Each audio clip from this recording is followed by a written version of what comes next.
Deməli müəllimə, formativ qiymətləndirmə nədir? Formativ qiymətləndirmə adekvat qiymətləndirmədir, çevik qiymətləndirmədir.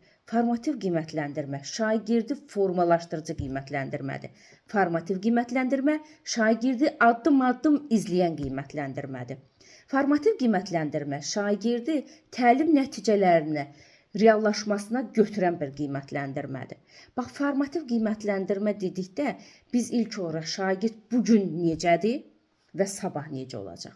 Yəni formativ haqqında sizdən soruşulanda və formativ qiymətləndirmədə doğru deyirsiniz. Formativ qiymətləndirmənin üsullarından biri ilə müşahidədir.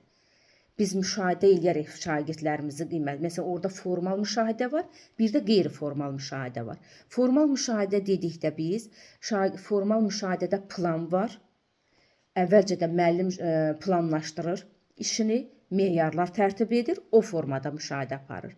Amma qeyri-formal müşahidədə heç bir plan yoxdur, heç bir meyar yoxdur. Sinifdə anındaca aparılan bir yəni müşahidədir. Ki deyək ki, məsələn sinifdə deyirəm ki, hə bu gün mən Nərgizi, Fəridi formativ qiymətləndirmə üsulu olaraq məsələn qeyri-formal müşahidə aparacaq. Amma formal müşahidədə həm plan var, meyar əsasında tərtib olunmuş. Əvvəlcədən bunu bəzən bilirsiniz necə verir? Planlaşdırılmış şəkildə də verir. Məsələn, planlaşdırılmış şəkildə aparılır.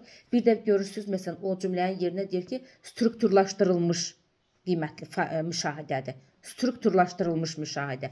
Strukturlaşdırılmış müşahidə deyəndə bilin ki, bu formal müşahidəni nəzərdə tutur.